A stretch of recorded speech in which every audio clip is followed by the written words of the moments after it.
Hey, great day inspires another day of learning, awakes us all. I hope you're doing well out there. I didn't want to show that slide right now. I'm just going to go in here right now. There we go. All right. Just wanted to just check in with everybody and see how you all are doing out in the land of StreamYard and wherever you're watching this the stream from. I hope everybody is doing great and you're preparing for Christmas, the holiday, and New Year's coming up. And I just wanted to jump on for a few moments and just chat with you real quick. I think I've got a couple people on right now. Thank you for jumping on with us and leave your comments because I want to see what you're talking about this morning. Got a little new time real quick on this and just want to make sure I'm jumping on at 8 o'clock in the morning, and that is on Mountain Time. So my name is John Register. I'm an inspirational inspirational speaker, and I've been traveling the world, traveling the globe as we have, pushed into this space of with kind of relaxing some of the COVID things, and we're back to travel. And now Omicron variant's coming up again, and we have a new thing, and that's what I wanted to kind of chat with you all about today. Usually I have a guest on, but lots of stuff happening in my life. I won't go into it right now, but if you've been following me in any type of way, you know what's going on. I identify as a professional speaker, a professional communicator, and I've been doing this for, oh gosh, since about 1997. But I got serious about this whole thing in 2000 and I would say 2012, and I went on my own business in 2019. I have a riches to rags to riches story. So I was a world-class athlete, ran for the University of Arkansas, Go Pigs. Then I joined the United States military. It was combat army veteran in the Gulf War. And we went to 2 Olympic trials during that time. Had a misstep over a hurdle. I was a hurdler.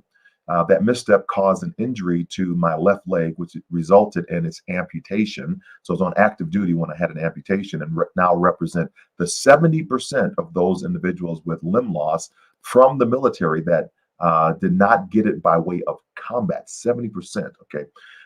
If you want to put the number in there, right, on how many people, soldiers, lost limbs from the entire 20-year conflict war that we had in Iraq and Afghanistan, it's less than 1,500 that actually lost a limb in combat. So 70% lose it outside. Then after that, I interned my service from the military, started working for the military, and at the same time swam for physical therapy, made the Paralympic swim team in 1996. 4 years later, after watching people with artificial legs run and jump on a track, I had a leg made for running and won the silver medal in Sydney, Australia.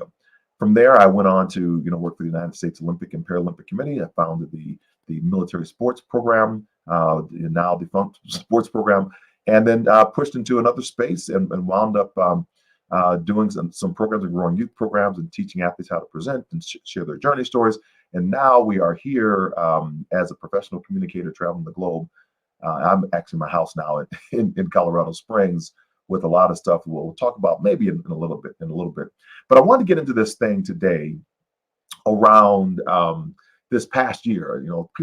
I've been watching these posts of people celebrating the last year or talking about what happened during this past year. And I'm not really going to talk about the past year in those terms, because for me, it's always about what do we learn. I can't really go back and change what has happened. I can certainly celebrate that, and I do. I celebrate with my team, and we just got together. That was a big moment for me and the growth of my company. So within 3 years, I was able to bring everybody into Colorado Springs. Well, I got a beat. I got 85% of my crew here. So 85% of us got here, and we had just a 4-hour, 5-hour session on how we're going to forecast, how we're going to backcast the 2022, and it was amazing just to kind of see everybody together and all these roles that were coming together as well. So that was the big thing. So if you're on right now, just put in the chat box, put in the comment box that you're on. I want to see your smiling faces, your lovely faces, and just know who is on right now. All right, so so I wanted to celebrate my team: Patrice, Nikki, Tracy, Kendra, Jaleesa, and of course my beautiful wife Alice.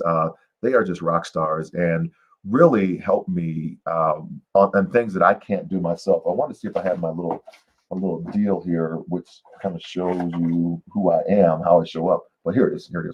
I don't know if you can see this, but this is my card I keep with me. And it reminds me of who I am and how I show up in the business world and how I show up in life. And if you've ever done Strengths Finders, Clifton Strengths Finders, You can see kind of who you are in this space and your personality traits. But this one goes a little bit deeper. It goes a little bit into how you show up with core clarity. And I show up as a force of nature. And what that means is I'm a maximizer, I'm a woo, I have a strong belief system, connectedness and developer. Those are my cores. So I focus in and try to really hone in on my skills that I have. And then if I don't have these core and I need to do something like that's really like say in the weeds type stuff, because I'm really not an in the weeds person, I find people to put onto the team to help me with that. And that has grown the business, much faster. So Patrice, Nikki, Tracy, Kendra, Jaleesa, and of course Alice are the go-tos in the company. And then now the masterminds. I'm in when you're in business by I wouldn't say you're by yourself. You're really not in it by yourself. It might seem like that, but you got to build another network around you of people that you hold accountable, and they hold you accountable for what you say you're going to do. And that mastermind for me, I have several. I'm in 3. And the ones that are really critical for me, Ted Ma, Justin Patton, Lisa Ryan, Debbie Peterson. Those are from KK5. So we did a keynote camp together. And then we have David Dye, Hillary Blair, Dean Savoca, Susan Frew, and Sin Stad. That's from another group that we have. So I put, that group I've been with them for a very long time. And they helped me even during the transition, before I even transitioned from the United States Olympic and Paralympic Committee out to my own. They were helping me kind of think through some of those things before that moment happened, because I knew I was a dead man walking in the Olympic and Paralympic Committee, right? I was not promoted to where I should have been. And so therefore I was pushed out to a different area in my growth trajectory. So I never could build a team underneath me because I was never aligned properly. So I knew I was dead man walking in the organization, but I got through 15 years. And those folks, David, Hillary, Dean, Susan, and Sin, they really helped me think through some of those strategies and where I could actually build. So I was building along the time in the evening times after knock off and work. Hey, what's going on? How you doing out there? Zdrastoy, как dela? Hope everything is well for you out in that area. I think that's Russian I'm looking at over there. So let me see. I will put you up on the screen. Let me see if I can do that real quick. Zdrastoy. Как dela? I hope everything is well with you. All right. So then we have another group: Ann McNeil, Susan Summer Owens, and my muse Denise Hamilton. Those 3 we meet weekly, and they kind of keep me on target. All we do is we just talk about the goals we have, and did we meet them? Goals, did we meet them? Goal, did we meet them? That's all we do on that call, and we have a great time together. So let's jump into this today as we are kind of chatting and talking, and want to know what you're thinking about. So please jump on and show me who is on right now, and put a comment in the chat box. I'm going to do it myself right now. Just kind of look down and say, "Hey, we are on." And boom, that's going out there to everybody. And so let's see if we can drum up some support there. We are on live with John Register, Hurdlers of Adversity, kind of mindset warriors. All right. So the new normal mindset. Many people have been, every time I do a presentation, without fail, when I say the new normal, people are like, sick of that terminology. And I challenge us in that space, and I challenge audiences in that space, because just because we think something is overused, is it not the appropriate thing to use? So here's what I mean. I believe most people have been using the term the new normal in one of 2 ways. And both these ways make us feel like we are powerless to do anything about it. We get jaded by the term because we feel that we're powerless, or people have overused the term. Just because it's an overused term now doesn't mean that the term is not relevant for what we need to do. And I think we have to do deeper work on some of the terminologies that are over there that might be overused or cliche now. What is the true intended purpose of what that was saying, and does it articulate, or are we trying to use other terminologies to explain the exact same thing what that terminology also explains? And so that's why I dig deeper into those terms instead of just kind of casting them to the side and doing, that's just that term's overused. Well, why is it overused?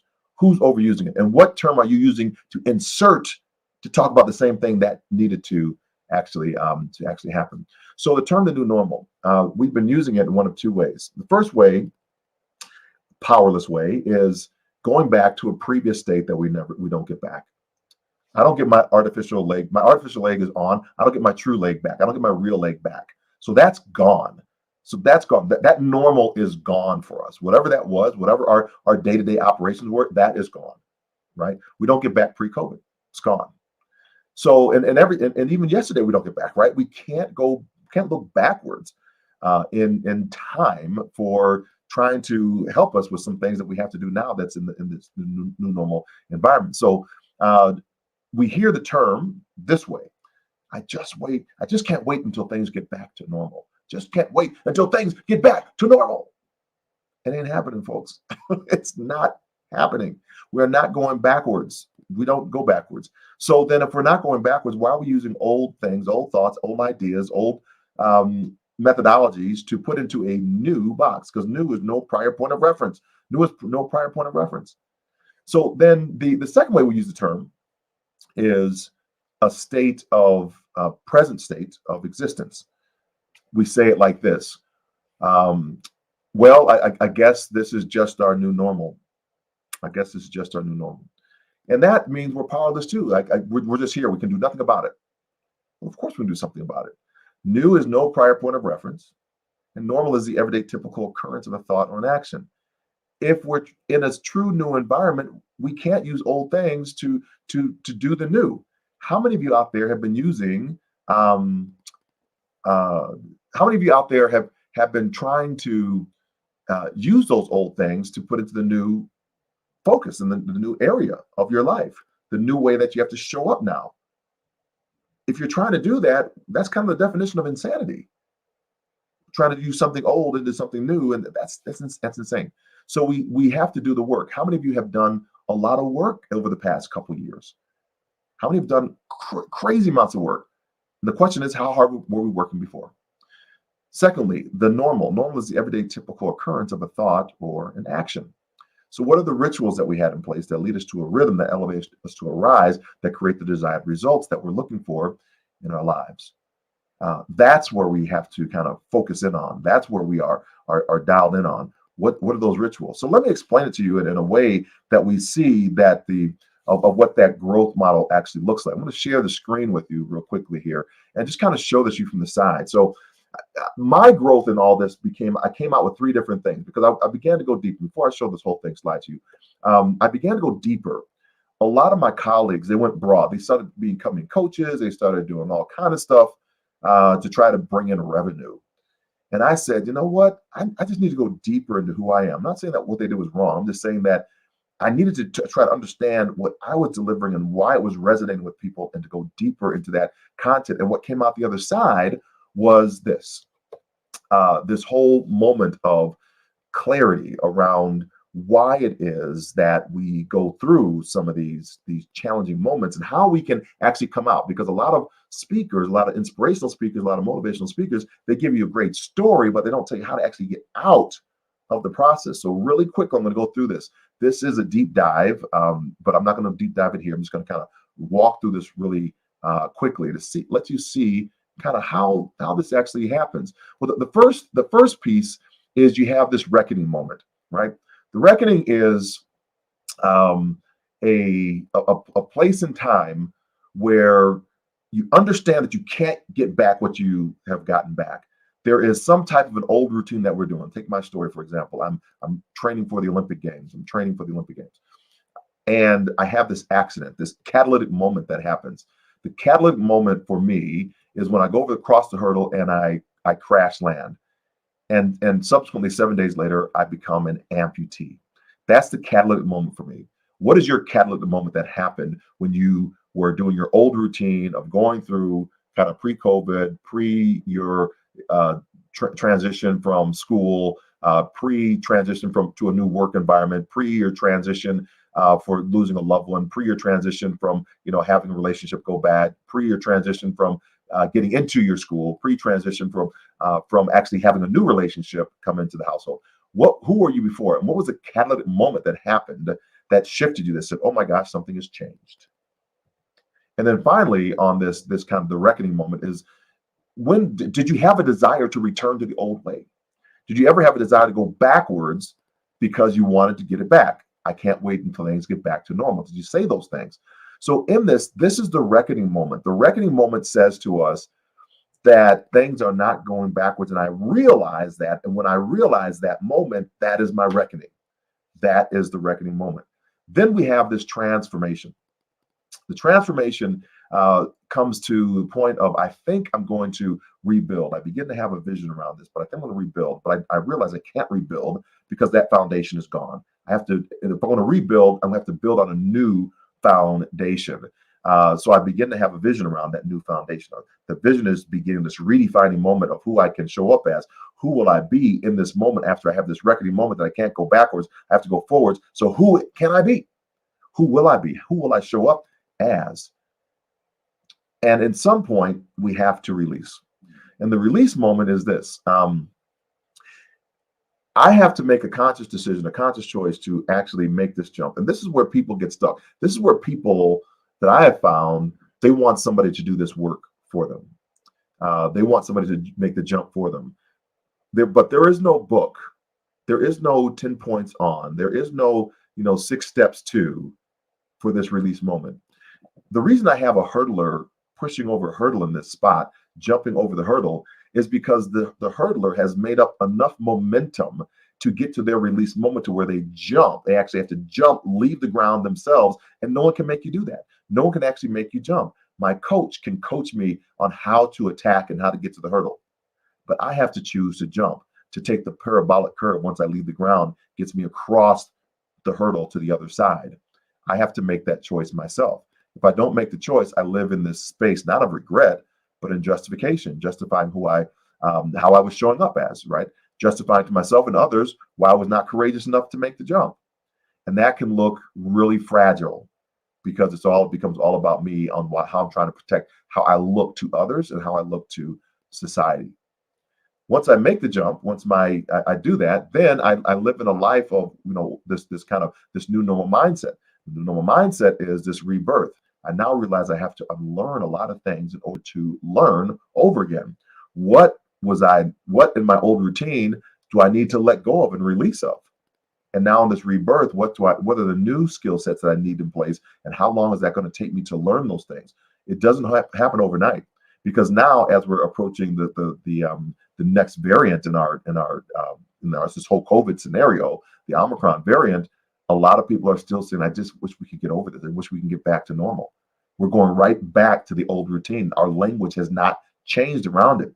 What is it going to take for us to change our language to begin to understand that we have the responsibility to help us get ourselves out of this stuff, right? So then that brings us into this resolve. Once you have done the work in this resolve that's there, now we can actually elevate. We can celebrate of where we've done, because we've done the work. It's not braggadocio. We've just done the work. We know what it takes. And now we have to begin to, now we're liberated. Now liberation is to go back and help other people over their fears. But when you look at the release, you go back to the transformation of this release. The release happens only when our truth outweighs our fear. When our truth outweighs our fear, we will commit to a courageous life. We will commit to courageous acts. And that's really kind of, the whole thing I've been sharing with people right now in this whole journey from what I call fear to freedom. And it's been resonating really well. So now that we're talking with executives about how they do this as well. So I want to show this other slide before we kind of jump on. I'm going to share a little bit of the things that I learned and how this plateau to grow. This slide actually has to deal with the resilience, these 10 power words of resilience that I've been really sharing with groups as well. And kind of more in a workshop, not in a keynote, but more in a workshop. And these 10 power words are words that I use to help me get through when times get tough, because people always ask me, how do you get through it when the times are really tough? Well, you got the rituals in place that lead to a rhythm that elevates you to a rise. And part of my ritual is this resilience. And if I go back, let me see if I go back one slide before I even get into these 10 power words right here. If I go back one slide here, I think it's here. Let's get out of there. Yeah, here we go. So you look at this athlete, right? Resilience has 10 letters, these 10 letters, and I'm going to talk about those 10 letters in a second. But resilience has 10 letters, and I equate them to 10 hurdles in a hurdle race, 10 obstacles that we have to get over. But we have to remember that the starter always says, quiet for the start before the race begins. Quiet for the start. So as you're building your business, as you're building your teams, before you even move out, how are you being quiet? Embedded in the word resilience is the word silence. Did you see that? How are we hearing our own voice first before we go forward? Where do we go to build that silence in to hear our own voice before we go out? Do we meditate? Do we pray? What is it that we do before we move out on the idea and execute against that idea that we have? If you're on right now, please tell me who you are. I'd love to know. And if you got a question, anything that's coming up, and I'm not going to be on for very much longer. All right. So then I built out these 10 words. So inside the word resilience, RESILIENCE. How do we do that? What are the things I need to do? Well, I need to build a ritual. Remember, we talked about the rituals lead us to a rhythm, elevate us to a rise, create the desired results that we're looking for in our life. And then I need to endure. So I began to look at the endurance of this. Hey, if you're on right now, please share this out. I'm going to be on for a few more minutes, but please share this out with your tribe. I'd love to have them come on as well. So I have the ritual, I have the endurance. Am I enduring in this time? How am I enduring? So I put that up. If I'm not enduring, why am I not enduring? What am I doing? What's the opposite of endurance? So I begin to look at that. And what's the silence? We talked about silence really quickly.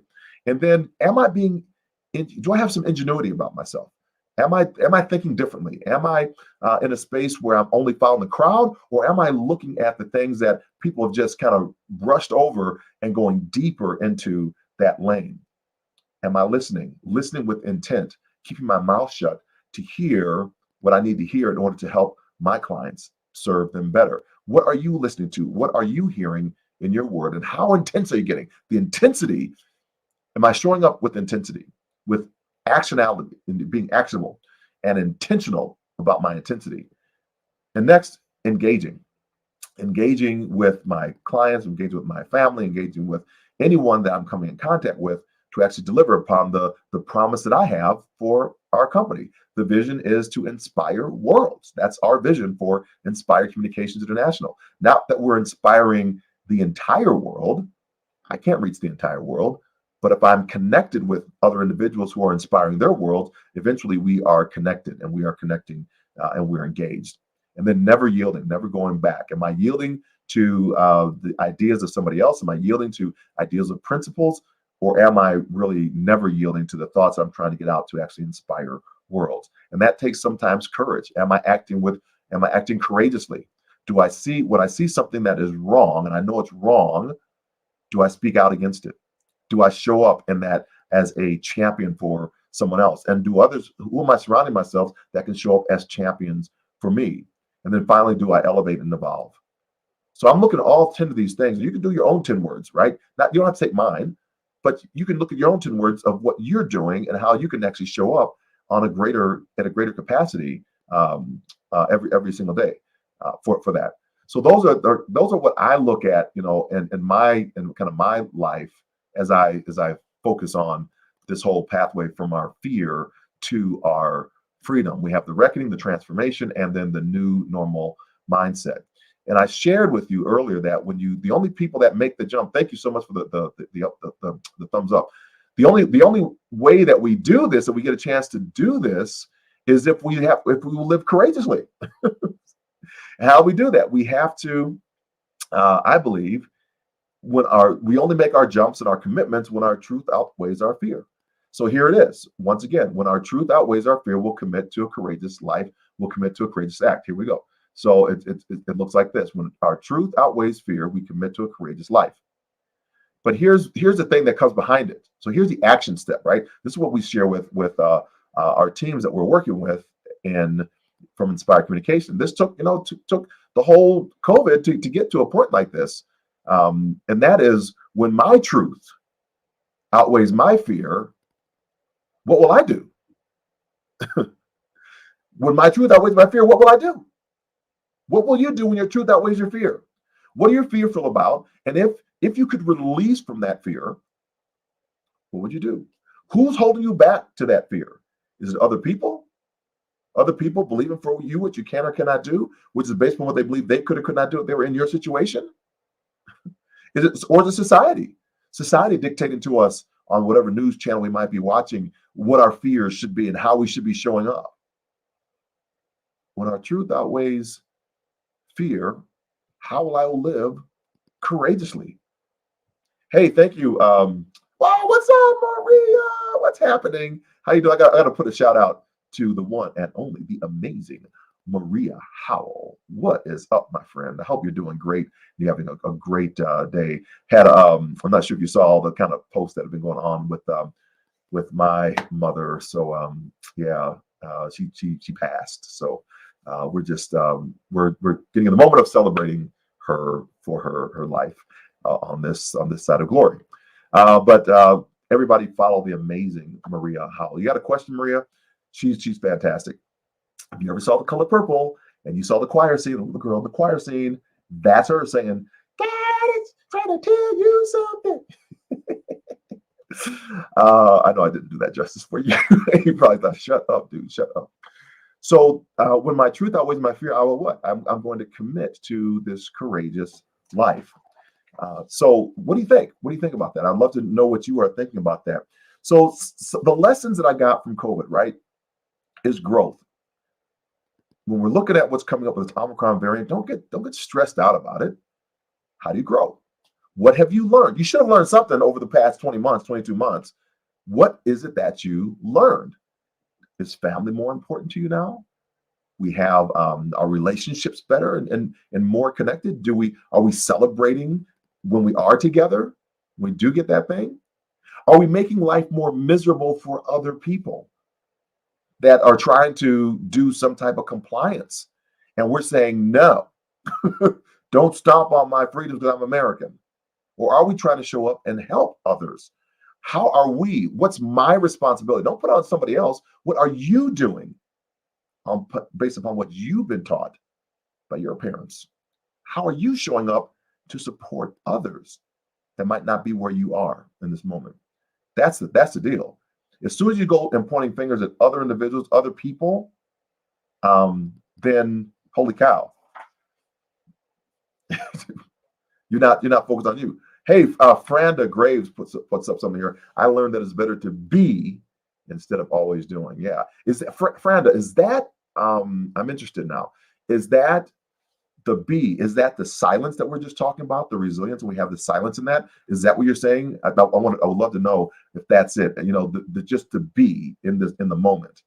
You know, we talk about it sometimes from when I coach kids. I'm not a basketball player at all, but I talk about the mindset that you have to have and the mindset that you have to have. Dr. Siegel coined that term, but can't stand him for that because it's such a great term. He's doing great work with it. Oh, it makes me sick. Mindset Institute. Follow him. He's awesome. So is it, when the person gets to the free throw line and the game's on the line, are they thinking about the 10 shots that they missed? That's past. Are they thinking about, if I sink these two, we're going to win the championship? That's future. Or are they focused in on the shot right now? So is that what you're saying, Brenda? I'd love to know that. So we got some more folks that have just jumped on and came on. I would love to know your thoughts on this topic that we just talked about. We've been doing that. Silence and hearing my inner voice. Yes, I love this. Silence and hearing my inner voice. That voice that says yes when the uncomfortable says no. We talk about this a lot, Branda, and that is one of our company values is a hard yes versus an easy no. A hard yes versus an easy no. Where does that lead us? Where does that take us? My wife is a flight attendant. She's the best flight attendant ever in the world. And but she got into the flight attendant business despite me because I was traveling all these miles, like 120,000 miles domestically, trying to build this program out. And so she said, I'm going to show you, I'm going to become a flight attendant. What she really wanted to say is, I want you to tell me, don't become a flight attendant because I want us to stay home together. Hey, how you doing? Thanks, Robin. Good morning to you. Great information to make you think. Yeah, it's made me think a lot over the past 22 months too. Thanks, Robin.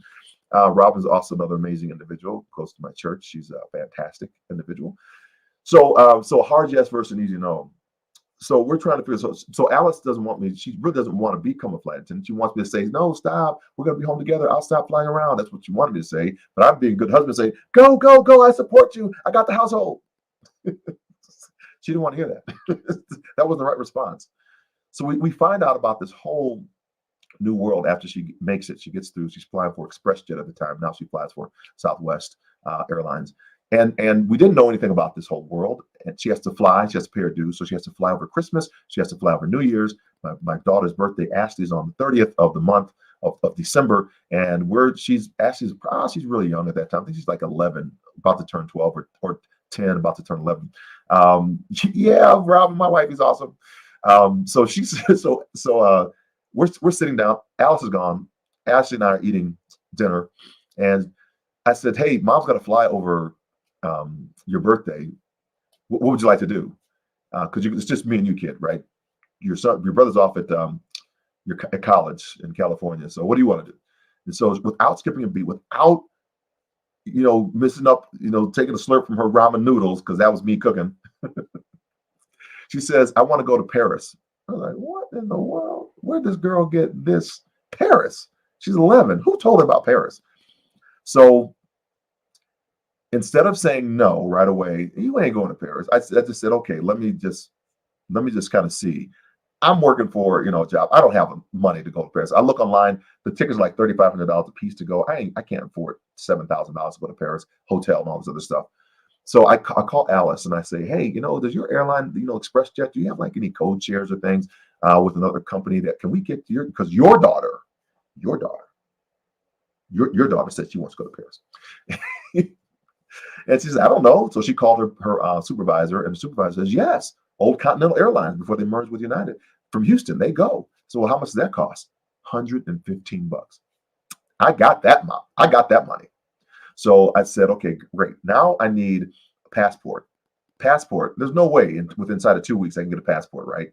Alice says, "No, we had to get passports through our company. They got them back to us, inside of a couple of days." So I said, "Oh, where'd you get that done?" And so she said, "Denver." I said, "Oh." So I called Denver, the passport agency. And at that time, I don't know if you can still do it now, but you can get a passport, same day passport, as long as you have an itinerary. So I had an itinerary, I brought it up there. We got a same day passport for the expedited fee. So now I'm up to $500. Where we're going to stay. I look at my profile. I had some points for the company that, when I was flying around all those 120,000 miles, I had points on a particular hotel. And I didn't realize I had all these points. So I looked at it. I had like 160,000 points, which got me 3 nights at the hotel that was closest to the Eiffel Tower. And then I could do another 4 or 5 nights at the airport hotel. So I'd have to spend for a hotel. And what do they do in European hotels? They give you breakfast. And how's the breakfast served? It's you get with your bacon, your eggs, and all the stuff that's cooked, and they give you fruit. So the apples and the bananas, you can take those fruit with you. That's your lunch. So it's starting to work. So I paid for the RER pass. So we get the RER pass that does all the 6 zones in Paris. And we go, okay, now I got to pay for museums. But guess what? Da-da-da, it keeps on going. If you have a disability, you get into all the museums free. And, oh, by the way, you get to take an attendant with you as well. So Ashley and I did all the museums, a lot of the museums, not all the museums in Paris, plus Versailles on the disability pass that I had, and she could become my attendant. So the value that we have now is to say a hard yes when we don't think it could happen versus just an easy no, we can't do that, it's just not possible. So when you take that into COVID now, that hard yes versus an easy no, we just show up, we just say yes, and we see the amazing opportunities that can happen from that. So that's one that's for free for you that's out there. I don't usually say that during my presentation, but I wanted to share that with you right now. All right, so what other questions do you have? I got a couple more things I wanted to share with you before we kind of get out of here. I just shared with Maria that, and some of you may have caught it, that my mom just passed away on the 9th of December, and I was emotional wreck. But at the same time, over the past 5 years, I made the conscious decision that I was going to go home as many times as possible, just to help them through their transition from their condo into an assisted living facility, from the assisted living facility down to the next floor where they had even more assistance, because it was kind of a graduated thing. And I just made the time to show up, and I started counting back 20 to 25 times a year. I was going back, spending 2 to 3 days. So I was there. So I'm not really yeah, I miss her, but I believe she's in a better place right now. I believe she's with her Lord. So Maria said, it's so valuable. I love the Paris story. Isn't that great? Isn't that great, Maria? I mean, that's hard yes versus easy no. I think we should always be thinking about that. How can I get to yes easier? Usually those in this business is about hey, love Ashley too. Thanks, Robin. So usually what in the business community, what we're talking about is a value to value exchange. Some clients may not have all the revenue to book me to come in, but I'm going to look at, what's the value? What are we missing in value? So if the, just take a number, right? If it's $5 and somebody has $3, there's $2 of value that's missing. So can we come up with $2 worth of value, right? So that's what I'm looking at. That's how the value to value exchange actually works, and I think it works, really well. So the ring. The last thing I want to share with you is the ring. I'm going to do a larger post on this, but so my mom, after she passed away, and I'm in the hotel room just bawling and crying and everything. So my mother, there's a person. I'm trying to see if I can pull the picture of her right now. Yeah, I got a picture of her. My mom and my dad. So I'm going to pull this picture up. Hopefully, I can actually do this, and maybe I can. Maybe I can't. One second here, and see if I can share another screen with you. So that's screen. Okay, do you see it right here? That's my mom. And I'm going to just kind of pop this open. There we go. I think you got that screen there. So that's my mommy, and that's her right when she was about to get married. So that's her right there. And then the next picture over I want to share with you is my mom and dad together now, right? So here they are. So that's them. That's my mom and dad. That's when they were in their apartment or their condo, and they had sold that condo. So that's coming up. They're celebrating over 50 years of marriage. That's mommy right there as well. So before they moved into the assisted living facility. That's actually in the assisted living facility, so that's there, and that's my mom and dad, of course. Yay! Miss her dearly. So I'm going to stop the screen share there. Okay, now we go back. All right, so here is what. Thank you, Robin. Here's the deal. The attendant, when my mother passed away, kind of callously takes the ring off my mom's finger, gives it back to me, and says, "Who gets the ring?"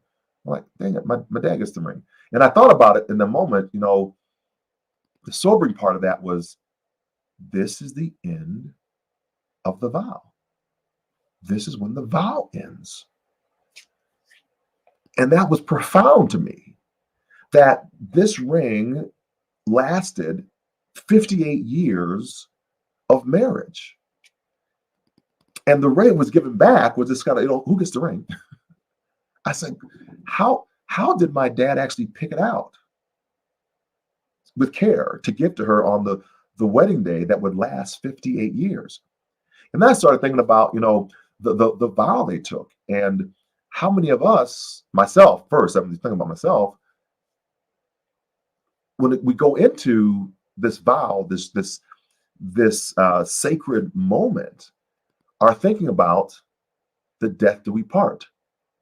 Or are we thinking about the bachelor party, the bachelorette party, the wedding, who's going to sit where, the arrangements of all the big wedding day, the honeymoon, where we're going, what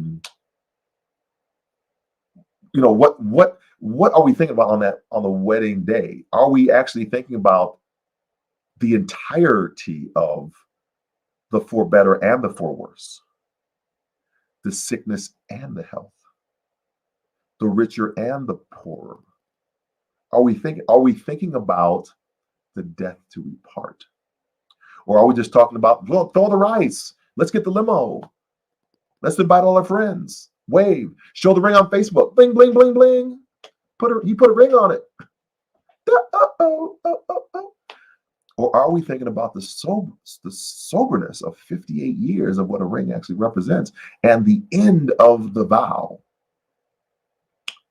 That just took me, and I'm doing a post on it, so won't get too much more into that. But that was just kind of riveted me for the moment. So that's all I have for you today. I turned into the Love Hub on Saturday. Saturday is Christmas. Alice is flying once again. Yeah, Robin. Wow, right? Alice turns into the Love Hub. I turn into Love Hub, And what does that mean? So Alice is working with Southwest Airlines. She has to fly on Christmas. And so what we generally do as a family, as myself as a husband, I'll fly with her.